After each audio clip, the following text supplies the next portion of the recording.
सभी को जय माता की, जय श्री कृष्ण, हर हर महादेव। मैं अनुपमा शर्मा फिर आपके सामने उपस्थित हूँ एक नई कथा लेकर।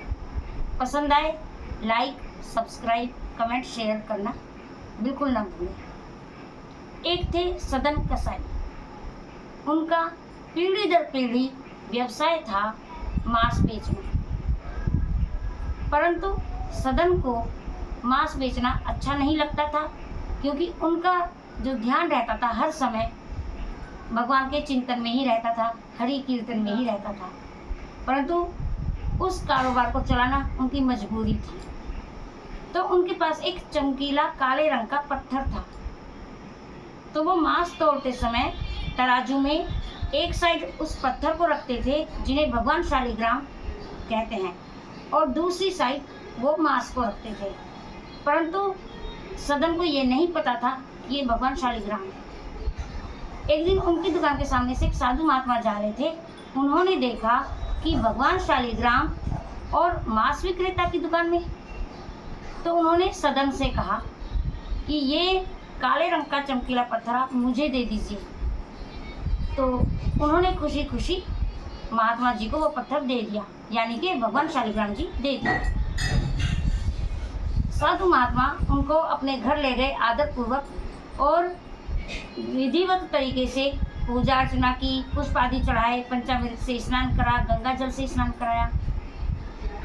रात को भगवान सपने में दिखाई दिए और साधु से बोले, तुम मुझे सदन के यहाँ से क्यों ले आए?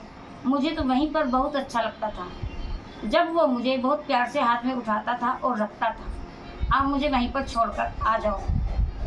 अगले दिन सुबह साधु महात्मा उठे और भगवान शालिग्राम को लिया और मांस विक्रेता की दुकान पर पहुंच गए, यानी कि सदन की दुकान पर पहुंच गए। और वहां जाकर के उनको शालिग्राम जी दे दिए, और साथ में ये भी बता दिया कि ये कोई साधारण पत्थर नहीं है, ये भगवान शालिग्राम है। और उनको विधि विधान से पूजा अर्चना करने का तरीका भी बता दिया। अब सदन को बहुत दुख हुआ ये जानकर कि ये तो भगवान शालिग्राम है और मैं इनको मांस बेचने के काम में प्रयोग कर रहा था। इतना पछतावा हुआ, इतना पश्चाताप हुआ कि उन्होंने वो कारोबारी छोड़ दिया और शालिग्राम जी को लेकर जगन्नाथपुरी की तरफ चल पड़े। चलते चलते जब रात हो गई तो वो विश्राम करने के लिए एक गृहस्थ के घर में रुके। तो उस घर में दो ही व्यक्ति थे, एक स्त्री और पुरुष, यानी कि पति पत्नी। उस घर की स्त्री का व्यवहार कुछ अच्छा नहीं था, तो उसने सदन से अनुचित कार्य करने के लिए कहा, जो कि सदन ने मना कर दिया। उस स्त्री ने सोचा कि मेरे पति भी घर में हैं, शायद ये इसलिए स्वीकार नहीं कर रहे। उस स्त्री ने क्या किया, अपने पति की हत्या कर दी और तब कहा कि अब तो मेरे पति भी नहीं हैं, अब आप मेरा कहना मान लो। परंतु सदन ने विनम्रता पूर्वक मना कर दिया। अब उस स्त्री ने बदला लेने के भाव से सुबह को रोना धोना शुरू कर दिया और इस बात का प्रचार कर दिया कि इस व्यक्ति ने मेरे पति की हत्या की है। परंतु सदन प्रभु की इच्छा मानकर कुछ नहीं बोले। बात राजा तक पहुंची। राजा ने भी पूछा, परंतु वो कुछ नहीं बोले। राजा ने भी निर्णय सुना दिया कि इनके दोनों हाथ काट दिए जाएं। प्रभु की इच्छा जानकर सदन तब भी शांत रहे और उनके दोनों हाथ काट दिए गए।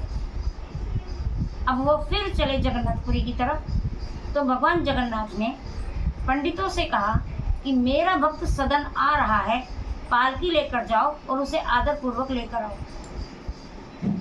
पंडित भगवान जी के आज्ञानुसार, आदेशानुसार पालकी लेकर गए और उनको आदर सहित ले आए।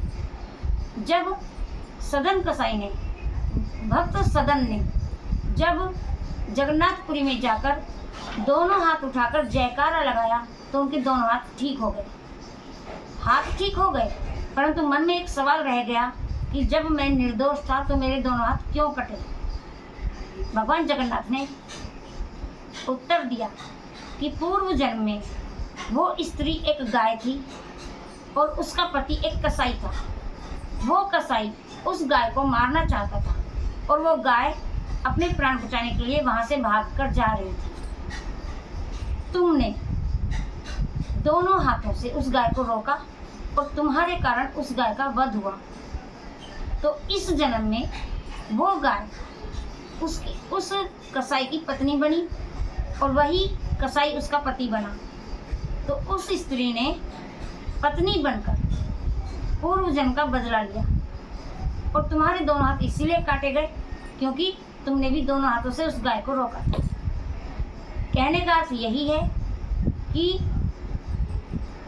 अपने किए हुए हर कर्म का फल अच्छा हो या बुरा हो, इस जन्म में या अगले जन्म में या पिछले जन्म में, किसी भी जन्म में हर कर्म का फल भुगतना ही पड़ता है। इससे कोई भी नहीं बचा है। ये कथा यहाँ समाप्त होती है। आज के लिए ये शिक्षा भी थी कि कर्म अच्छा ही करना चाहिए, चाहे दुनिया कुछ भी बोले। सभी को जय माता की, हर हर महादेव, जय श्री कृष्ण। अगली कथा तक के लिए मुझे आज्ञा दीजिए।